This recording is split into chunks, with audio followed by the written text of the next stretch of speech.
Hey, what's up, fam? This is me, Sean, with Sean's-thoughts.com. Come with another message. Today is kind of an important one for me and like it is for many other people in the military or that have been around associated with the military. It's Memorial Day.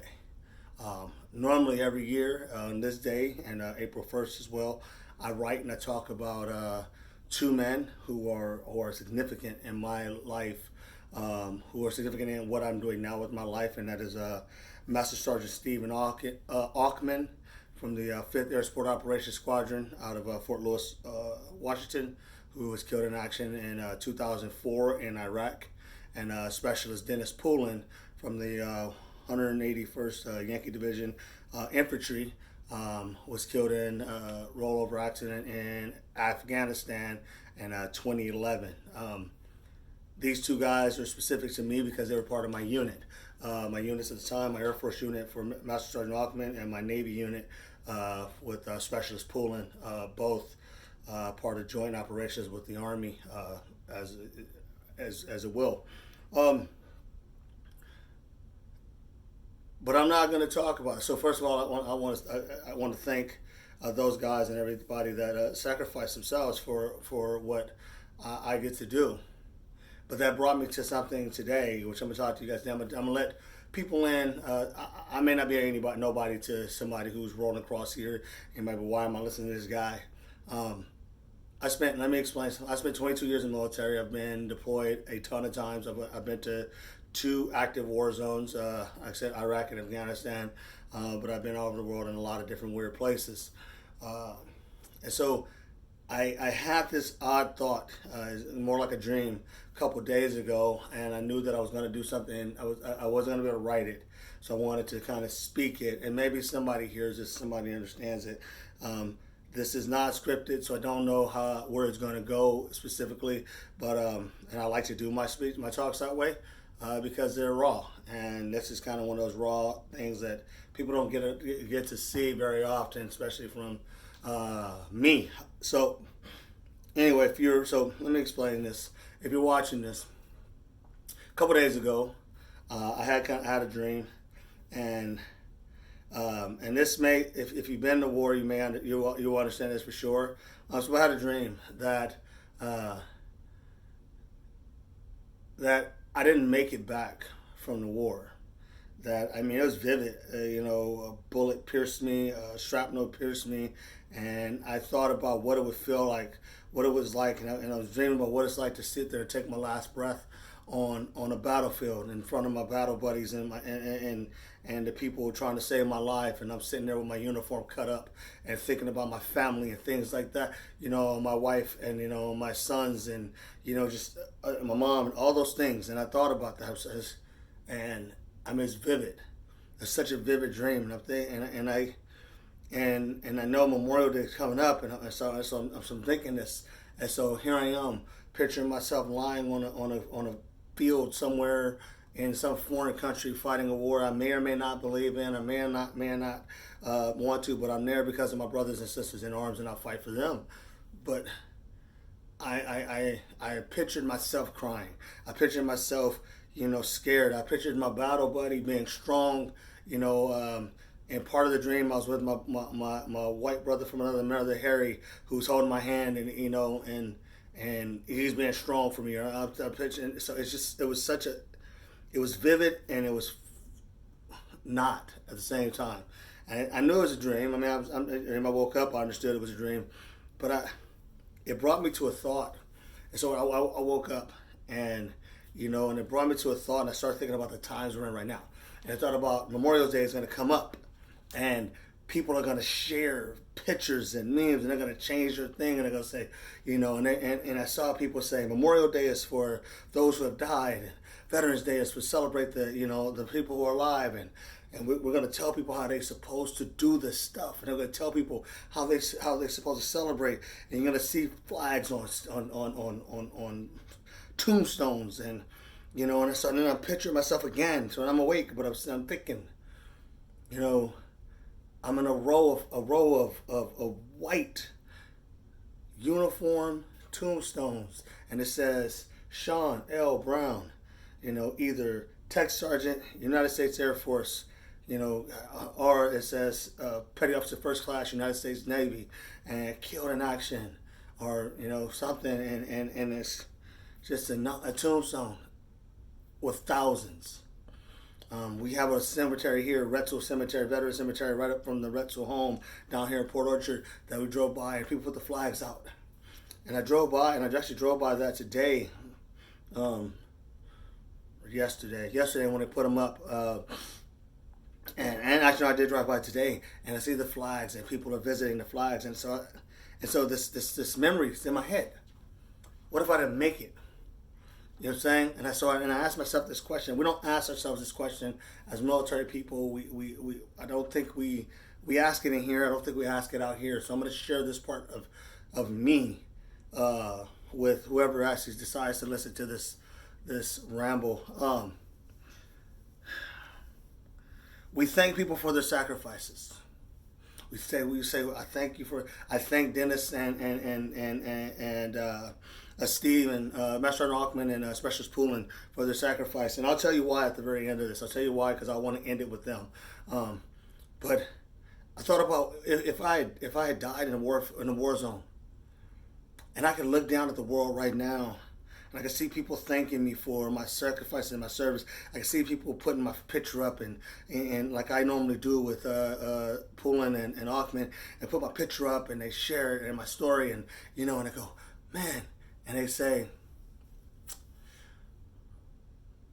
are you satisfied with your sacrifice?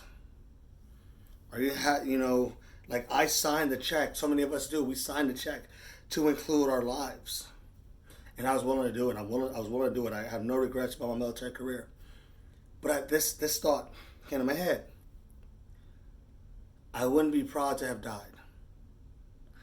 And here's why.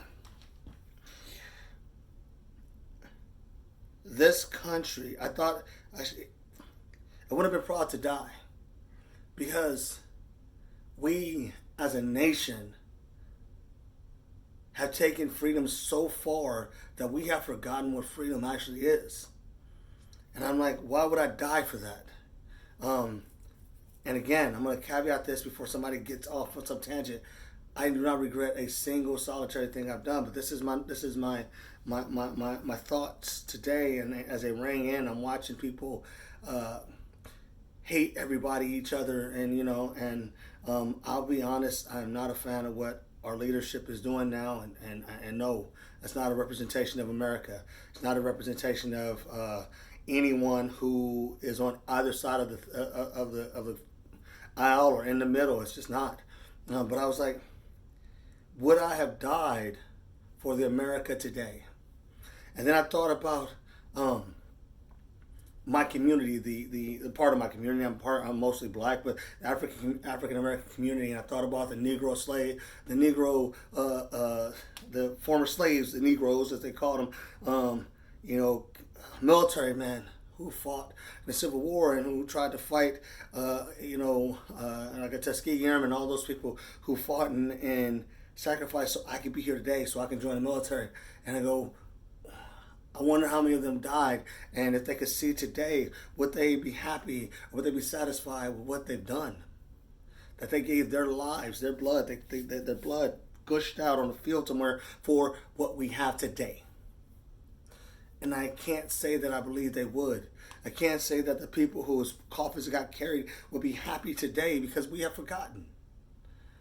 And it hurt me to think that if I died and I thought about what we have today, and I'm watching the divisiveness, I'm watching people who rather risk someone's life than to sacrifice for their life, because that's what we did. That's what they asked us to do, and that's what we were willing to do. And so many people are still doing it. And I go, I'm glad I didn't die, because I have so much work to do to make the sacrifice that others did worth dying for. The people who died for the ideals of our country and the rules of our country. Now, no, I'm not talking about the Second Amendment or amendments. I'm talking about the Constitution. I'm talking about all these amendments. I'm talking about everything in equality, right? What I would die for. Memorial Day is about the people who are on those walls and wars that they didn't want to be in and things that they didn't want to do, but they did it anyway for the better of the country that they said. Sometimes it was for the better of the country, sometimes it wasn't. We don't get to make that decision. We fight wars for people who don't ever have to go out there and fight them, right? We do that, and that's okay. We choose that. I chose that life.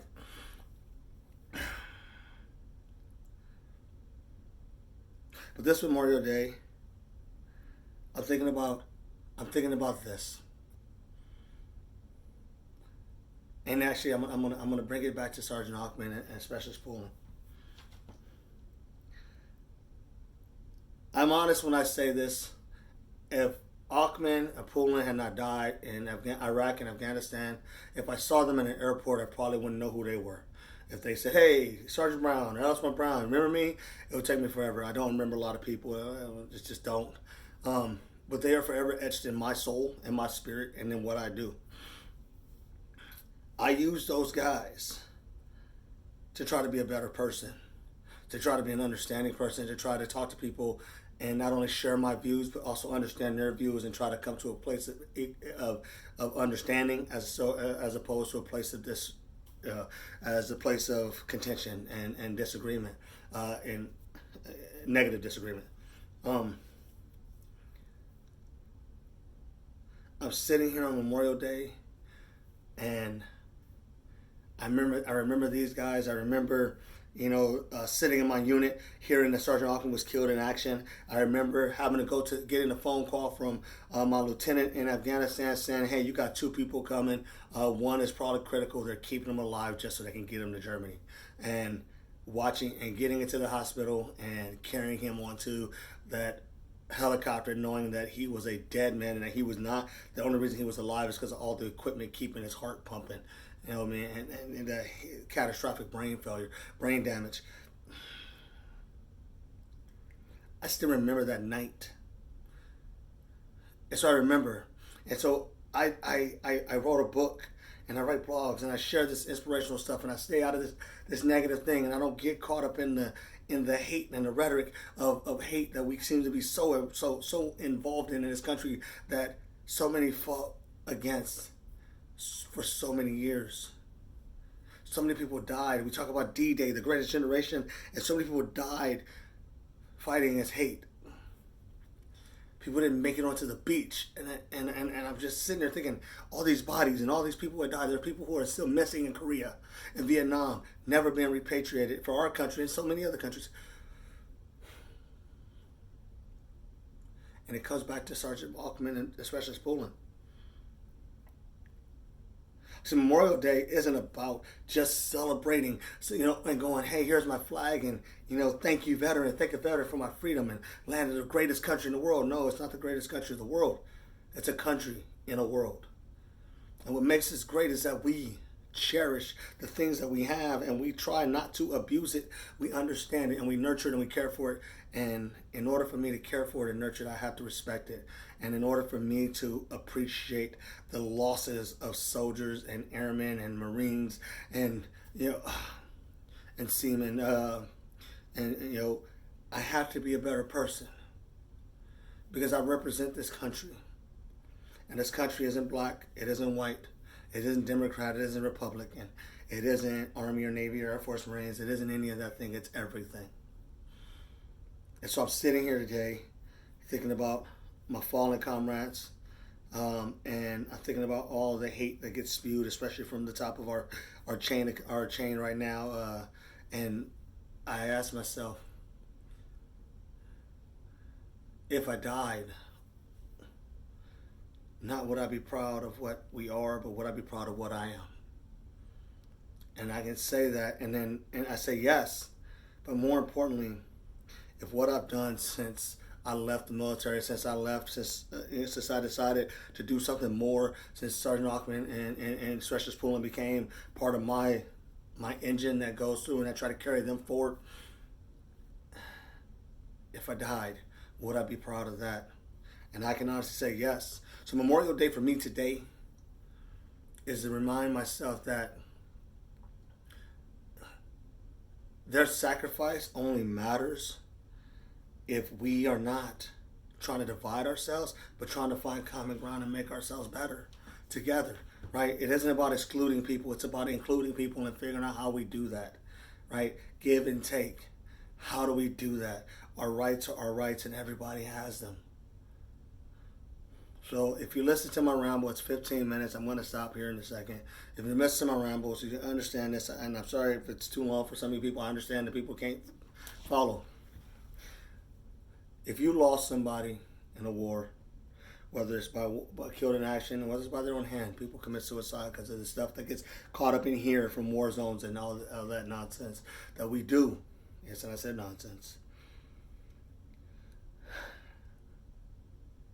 Ask yourself, are you living a life that their sacrifice was worth it? To Master Sergeant Ockman, Specialist Pooling, every day I try to be a better person. I try to reach people and give people. I'm not perfect. Hell, I got a lot of things I do that aren't right, I guess, society right. But I'm happy with who I am, and I try to reach people and do things that are better because of you two. And all the people that served before me and all the people that died before me, whether they wanted to or not. Because I owe it to them to remember that people fought so I could stand here as a man, not 3/4 of a man, but as a man, and share this message, share what I think, and not have to deal with the nonsense that comes with people who are too ignorant to understand what was sacrificed for. So, happy Memorial Day to everyone, and to all the fallen from not only our country, from every country, because war is war, that people fight for what they believe is right. I hope I did. I'm doing something worthy to have died for. This is me, Sean, former Air Force, former Navy, Joint Service Army member, Raider fan, saying thank you for your sacrifice. And I will thank all the men and women who are currently serving and having to do difficult jobs and difficult tasks, and all the people who are dealing with the coronaviruses and on the front line, and people who are having to make tough decisions. It's not easy, but we are better than we are showing, and we'll get out of it. So you guys stay safe. If you're religious, I hope God blesses you. If you're not, I hope you find peace in what you're doing. And last but not least, thank you for watching. Sean, shans-thoughts.com. Comment if you want. I love talking to people who got something positive to say. You guys stay safe. Social distance. Take care of yourselves. We'll get through all this together, right? We are great. We got to remember what makes us great. Peace.